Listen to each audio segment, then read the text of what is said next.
మన రక్షకుడు ప్రభు అయిన యేసుక్రీస్తు వారి యొక్క పరిశుద్ధ నామమున మీ అందరికీ శుభవందనాలు తెలియజేస్తూ ఉన్నాను. ఈ యొక్క లెంట్ దినాల్లో ఉదయకాల ధ్యానములుగా మన యేసుక్రీస్తు వారి యొక్క పరిచర్య జీవితాన్ని క్రానాలజికల్ ఆర్డర్లో మనం ధ్యానం చేస్తున్నాం. నిన్నటి దినము 8వ దినము యేసుక్రీస్తు వారు ప్రధాని యొక్క కుమారుని స్వస్థపరచటం మనం ధ్యానం చేసుకున్నాం. నేటి దినమందు ఆదరింపబడని లేదా నిరాకరింపబడిన ప్రవక్త గురించి నేటి దిన ధ్యానమును మనము ధ్యానించుకోబోతున్నాం. దేని ఈ యొక్క అంశంపై ఏర్పాటు చేయబడినటువంటి బైబిల్ పాఠములు గమనించినట్లయితే యెషయా గ్రంథము 61వ అధ్యాయము మొదటి 2 వచనాలు, అదేవిధంగా లూకా సువార్త 4వ అధ్యాయము 14వ వచనము నుండి 30వ వచనం వరకు, మూడవదిగా కీర్తనలు 27వ కీర్తన.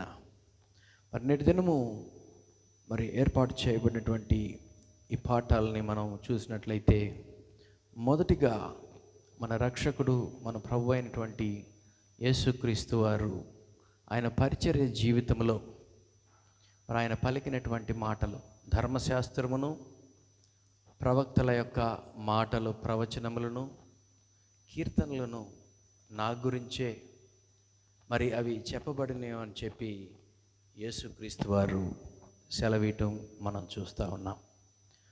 ఇక్కడ చదవబడినటువంటి వాక్యాన్ని గమనించినట్లయితే యెషయా గ్రంథము 61వ అధ్యాయము మొదటి వచనంలో, ప్రభువగు యెహోవా ఆత్మ నా మీదకి వచ్చి ఉన్నది, దీనులకు సువర్తమానం ప్రకటించుటకు యెహోవా నన్ను అభిషేకించెను, నలిగిన హృదయము గల వారిని దృఢపరచుకును, చెరలోనున్న వారికి విడుదలను, బంధింపబడిన వారికి విముక్తిని ప్రకటించుటకును, యెహోవా హితవత్సరమును, మన దేవుని ప్రతిదండన దినమును ప్రకటించుటకును, దుఃఖాక్రాంతులందరినీ ఓదార్చుటకును. ఈ విధంగా మనం గమనించినట్లయితే ప్రవక్త ద్వారా దేవుడు పలికిస్తున్నటువంటి మాటలు. ఆ కాలంలో ఇశ్రాయేలు ప్రజలు అన్యుల యొక్క బానిసత్వంలో ఉండి దేవుడు వారిని విడిపించినప్పటికీ అనేక మంది ఈ యొక్క దీన స్థితిలో, బంధింపబడినటువంటి స్థితిలో, ఆర్థికంగాను మిగతా అనేక విషయాల్లో వారు వెనకబడి నలిగి ఉన్నటువంటి స్థితిలో ప్రవక్త ద్వారా దేవుడు పలికిన మాటలు. అంతకంటే ముఖ్యంగా ఇవన్నీ యేసుక్రీస్తు వారిని గురించి ప్రవచనాత్మకంగా పలికినటువంటి మాటలుగా మనం చూస్తున్నాం. లూకా సువార్త 4వ అధ్యాయము 21వ వచనము మనం చూసినట్లయితే, లూకా సువార్త 4:21లో, సమాజ మందిరంలో ఉన్న వారందరూ ఆయనను తేరి చూడగా, ఆయన నేడు మీ వినికిడిలో ఈ లేఖనము నెరవేరింది అని చెప్పి యేసుక్రీస్తు వారు పలకటం మనం చూస్తూ ఉన్నాం. ప్రభువు యెహోవా దేవుని గురించి 2 పదాలు, పేర్లను మాట్లాడటం మనం చూస్తున్నాం. ప్రభువు అనగా భూమికి, ఆకాశానికి, సర్వ సృష్టికి ఆయన అధిపతిగా, సార్వభౌమాధికారం కలిగినటువంటి దేవునిగా ఉండటం మనం చూస్తున్నాం. అదేవిధంగా యెహోవా అనగా ఆయన యొక్క నిబంధన నామము. ఆయనతో నిబంధన చేసుకున్నటువంటి ప్రజలు ఆయనను యెహోవా అని పిలవటం మనము చూస్తూ ఉన్నాం. ఇక్కడ ప్రభువగు యెహోవా ఆత్మ నా మీదకి వచ్చి ఉన్నది. ఆ కాలంలో మనం గమనించినట్లయితే పాత నిబంధనలో రాజుల్ని కానివ్వండి లేదా యాజకుల్ని కానివ్వండి, వారి యొక్క కెరీర్ బిగినింగ్లో, వారి యొక్క పరిచర్య ప్రారంభ దినాల్లో మొట్టమొదట వారిని తైలంతో అభిషేకించి ఆ పని నిమిత్తము వారిని పంపించటము మనం చూస్తూ ఉన్నాం. ఇక్కడ ప్రభువగు యెహోవా ఆత్మ నా మీద ఉన్నది. యేసుక్రీస్తు వారి విషయంలో ఆయన బాప్తిసం తీసుకొని ఒడ్డు మీదకు వచ్చినప్పుడు మరి పరిశుద్ధాత్ముడు పావురాకారంలో వచ్చి ఆయన మీద వాలటము, మరి పరలోకము నుండి ఒక స్వరము, ఈయన నా ప్రియ కుమారుడు, ఈయన యందు నేను ఆనందించుచున్నాను. సో ఆ విధంగా తండ్రి అయినటువంటి దేవుడు మరి ప్రభు అయినటువంటి యేసుక్రీస్తు వారిని అభిషేకించటం మరి మనము చూస్తూ ఉన్నాం. సో ఇక్కడ యేసుక్రీస్తు వారు మరి మనం చూస్తే యేసు అనగా రక్షకుడని, క్రీస్తు అనగా అభిషక్తుడు అని. మరి పాత నిబంధనలో ఈ యొక్క క్రీస్తుకి అభిషక్తునికి మెస్సయ్య అనే పేరు ఉండటం హీబ్రూ లాంగ్వేజ్లో మనం చూస్తూ ఉన్నాం. సో ఇక్కడ యేసుక్రీస్తు వారు ప్రభువకు యెహోవా ఆత్మ నా మీద ఉన్నది. ఎప్పుడైతే తండ్రి అయినటువంటి దేవుడు ఆయనను అభిషేకించాడో, ఆయన ఆత్మ యేసుక్రీస్తు మీద ఉన్నదో, so the one and only messiah, సర్వలోకాన్ని మరి ఈ విధంగా పాపపు బానిసత్వము నుండి విడిపించేటువంటి ఒక గొప్ప మెస్సయ్య, మరి యొక్క పాత నిబంధనలో ఉన్నటువంటి వారందరూ కూడా ఎదురు చూస్తున్నటువంటి ఆ మెస్సయ్య యేసుక్రీస్తు వారు అవటము మరి మనం ఇక్కడ చూస్తూ ఉన్నాం. మరి వాక్యాన్ని గమనించినట్లయితే ఈ మెస్సయ్య యొక్క పరిచర్య ముందుగా తెలపబడింది. మనం చూసినట్లయితే దీనులకు సువర్తమానమును ప్రకటించటము, వారందరికీ గుడ్ న్యూస్. మరి ఈ యొక్క లోకములో రకరకాల పరిస్థితుల ప్రభావంతో మరి వారు ఈ లోకములో గొప్ప స్థితిలో రాలేనటువంటి స్థితి, అణగారినటువంటి స్థితి, దీన స్థితిలో ఉన్నటువంటి వారికి అక్కడ ఆయన ఒక మంచి సువర్తమానం. మరి పరిస్థితుల ప్రభావం కాక మరి ఇంకొక సందర్భం ఏమిటంటే, ఈ లోకంలో గొప్పవారుగా తామును ఎంచుకొని మేము గొప్పవారమని ఇతరులను కూడా అణచివేసి ఉన్నారు. ఆ విధంగా అణచివేయబడినటువంటి వారందరికీ, పరిస్థితుల ప్రభావంలో అణగారిన వారందరికీ కూడా ఈ యొక్క శుభవర్తమానము మరి ప్రకటించడానికి దేవుడు నన్ను అభిషేకించినని చూస్తూ ఉన్నాం. నలిగినటువంటి హృదయం గలవారిని దృఢపరచటం, వివిధ కారణాల చేత హృదయం బద్దలైపోయి వివిధ పరిస్థితుల ద్వారా మరి లోకములో విరిగి నలిగి దయనీయనటువంటి స్థితిలో ఉన్న వారందరూ కూడా మరి ఇక్కడ వారిని బలపరచటము, వారి యొక్క గాయాలని కట్టడం, ఈ విధంగా వారిని స్వస్థపరచటము, వారికి ఒక నిరీక్షణను ఇవ్వటము అనేటువంటిది మెస్సయ్య యొక్క పనిగా మనం చూస్తూ ఉన్నాం. అదేవిధంగా చెరలోనున్న వారికి విడుదల, చెరలో జైల్లో ఉన్నంత కాలము మరి ఒక బందీఖానాలో చీకట్లో ఉంటారు. ఎప్పుడైతే ఆ చెరలో నుండి బయటికి వస్తారో, మరి ఆ యొక్క చెరలో నుండి బయటికి వచ్చినప్పుడు బయట ఉన్నటువంటి వెలుగును చూస్తారు. మరి యేసుక్రీస్తు వారు ఆ గలిలయ ప్రాంతంలో తిరిగినప్పుడు మరి అనేకులు ఆ వెలుగును చూచిరి అని వాక్యంలో 4 సువార్తికులు వ్రాయటం మరి మనం చూస్తూ ఉన్నాం.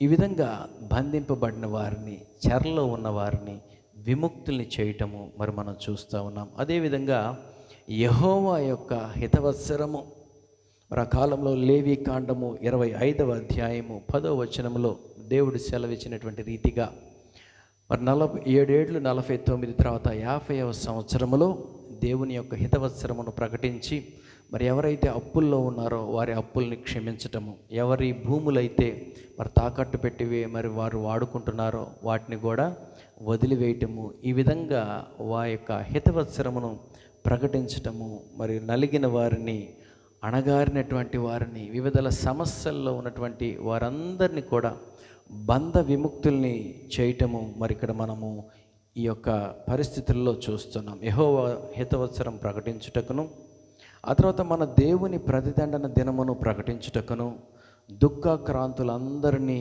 ఓదార్చుటకును. ముఖ్యంగా ఈ యొక్క మెస్సయ్యకు 3 పరిచర్యలు ఉండటం మనం చూస్తున్నాం. మొదటి పరిచర్య కృపా పరిచర్య. మనం చదువుకున్న రీతిగా దీనులకు సువర్తమానం, అదేవిధంగా నలిగిన హృదయం గల వారిని దృఢపరచటము, చెరలోనున్న వారికి విడుదల, బంధింపబడిన వారికి విముక్తి, అదేవిధంగా యెహోవా యొక్క హితవత్సరం, ఇవన్నీ కూడా మరి ఆ మెస్సయ్య యొక్క కృపా పరిచర్యలో భాగంగా ఉండటం చూస్తున్నాం. రెండవ పరిచర్య న్యాయం తీర్చే పరిచర్య, మన దేవుని ప్రతిదండన దినము, జడ్జిమెంట్. మరి ప్రతిదిన దినము న్యాయ పరిచర్య. మూడవది మనము గమనించినట్లయితే పునరుద్ధరణ పరిచర్య, రెస్టోరేషన్. సో దుఃఖాక్రాంతులందరినీ కూడా ఓదార్చేయటము, వారిని బలపరచటము. మరి వాక్యాన్ని మనం గమనించినట్లయితే లూకా సువార్త 4వ అధ్యాయము 14వ వచనములో మరి అక్కడి నుండి మనం గమనించినట్లయితే యేసుక్రీస్తు వారు ఈ మాటలన్నీ కూడా ఆయన పలకటం చూస్తూ ఉన్నాం. ప్రభువగు యెహోవా ఆత్మ నా మీద ఉన్నది అని ఆయన యేసుక్రీస్తు వారు పలకటము. ఆ తర్వాత బీదలకు సువర్తమానం ప్రకటించుటకై ఆయన నన్ను అభిషేకించెను, చెరలోనున్న వారికి విడుదల, గ్రుడ్డి వారికి చూపు ప్రకటించుటకును, మరి ప్రభువు హితవత్సరం ప్రకటించుటకును ఆయన నన్ను పంపి ఉన్నాడు. సో యేసుక్రీస్తు వారు కేవలము కృపాపరిచర్య మాత్రమే మాట్లాడారు. మరి జడ్జిమెంట్ని గురించి కానివ్వండి, రెస్టోరేషన్ గురించి కానీ ఆయన మాట్లాడలేదు. సో ఇక్కడ ఆయన హితవత్సరం ప్రకటించడం వరకే మరి దేవుడు నన్ను పంపాడు. ఆ తర్వాత ఆ పరిచర్యలు కూడా ఆయన జీవితంలో జరగటము మరి మనం ఇక్కడ చూస్తూ ఉన్నాం. ఆ తర్వాత మరి యేసుక్రీస్తు వారు ఈ మాటలన్నీ పలికి ఆయన అంటున్నాడు, నేటి దినమందు మీ వినికిడిలో మరి ఈ యొక్క లేఖనము నెరవేరిందని చెప్పి అక్కడ మరి ఆ సమాజ మందిరంలో ఉన్న వారందరితో చెప్పారు. అప్పుడు అందరూ కూడా ఆయన గూర్చి మాట్లాడుకుంటూ మరి ఆయన నోట ఎంత దయగల మాటలు వచ్చినాయండి. మరి ఈయన ఆ కార్పెంటర్ కొడుకు కదా, వడ్రంగి కుమారుడు కదా, భలే మాట్లాడుతున్నాడే, ఎంత దయగల మాటలు ఈయన నోటి నుండి వస్తున్నాయి. చెవుల్లో మాకు మంచిగా తేనె పోసినట్టుందనో లేదా చెవుల్లో ఐస్ గడ్డలు పెట్టినట్టు చల్లటి మాటలు మాట్లాడుతున్నాడు అంటున్నాడు. ఆ తర్వాత యేసుక్రీస్తు వారు 23వ వచనము మరి చెప్పి తర్వాత 24కు వచ్చినప్పుడు, మరియు ఆయన ఏ ప్రవక్తయు స్వదేశమందు హితుడు కాదని మీతో నిశ్చయముగా చెప్పుచున్నాను అని చెప్పి ఇక ఆ తర్వాత 25, 26, 27 వచనాలు మనం గమనించినట్లయితే, ఏలియా దినములలో 3 ఏండ్లు 6 నెలలు ఆకాశము మూయబడి వర్షం లేనప్పుడు గొప్ప కరువు వచ్చింది. అప్పుడు ఇశ్రాయేలులో చాలామంది విధవరాళ్ళు ఉన్నా కానీ మరి దేవుడు ఏలియాను సారెఫతు ఆ యొక్క మరి అన్యుల ప్రాంతానికి అక్కడ ఉన్నటువంటి మరి ఆ విధవరాలి వద్దకే మరి ఏలియాను పంపటం మనం చూస్తున్నాం. అదేవిధంగా మరి ఎలీషా విషయంలో చూసినట్లయితే ఇశ్రాయేలీలో అనేక మంది కుష్ఠరోగులు ఉన్నా కానీ అన్యుడైనటువంటి ఆ సిరియా దేశస్థుడైన నయమాను మరి కుష్టి రోగము నుండి మరి స్వస్థత పొందటం, ఈ 2 వచనాలు యేసుక్రీస్తు వారు పలికారు. అప్పటి వరకు హితవత్సరము, నలిగిన వారికి విడుదల, గ్రుడ్డి వారికి చూపు, చీకట్లో ఉన్న వారికి వెలుగు, ఈ మాటలు మాట్లాడుతున్నప్పుడు అందరు ఎంతో సంతోషించారు. దయగల మాటలు భలే మాట్లాడాడు. ఎప్పుడైతే అన్యుల ప్రస్తావన వచ్చిందో వెంటనే వారు కోపోద్రిక్తులు అవటం, సమాజ మందిరములో నుండి అదేవిధంగా పట్టణములో నుండి ఆయనను వెలివేసి ఆయన రాళ్లతో కొట్టి అదేవిధంగా తల క్రిందులుగా ఆయన్ని ఆ కొండపై నుండి పడేయాలని చెప్పి మరి వారు యేసుక్రీస్తు వారిని తీసుకొని వెళ్ళటం మనం చూస్తున్నాం. అంటే మనుషులకు ఇష్టమైనటువంటి మాటలు చెప్పినంత కాలము వాళ్ళకు ఇష్టమైన వాళ్ళకి నచ్చినటువంటి మాటలు మరి పలికినప్పుడు వారు ఎంతో సంతోషించారు. వారి దృష్టిలో వారికి మాత్రమే రక్షణ. అన్యుల గురించి ఎప్పుడైతే మరి యేసుక్రీస్తు వారు మాట్లాడారో వెంటనే కోపోద్రిక్తులయ్యారు. రక్షణ మాకే, అన్యులకు కాదు. సో కానీ యేసుక్రీస్తు వారు మరి తండ్రి పంపినటువంటి ఆ యొక్క పనిని వారికి ఇష్టమున్నా లేకపోయినా అక్కడ సత్యాన్ని మాట్లాడటం మనం చూస్తూ ఉన్నాం.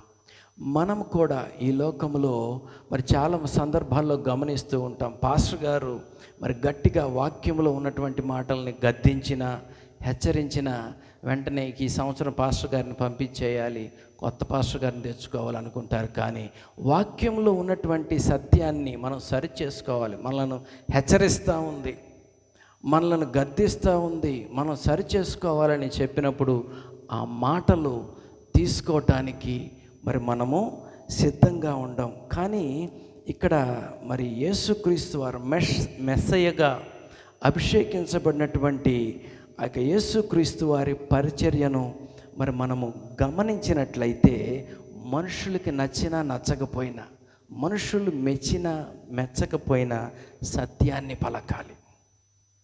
అది మొదటి పరిచయం. రెండవది, జనులు వ్యతిరేకించి త్రోసివేసి నెట్టివేసి ఇబ్బంది పెడతా ఉంటారు.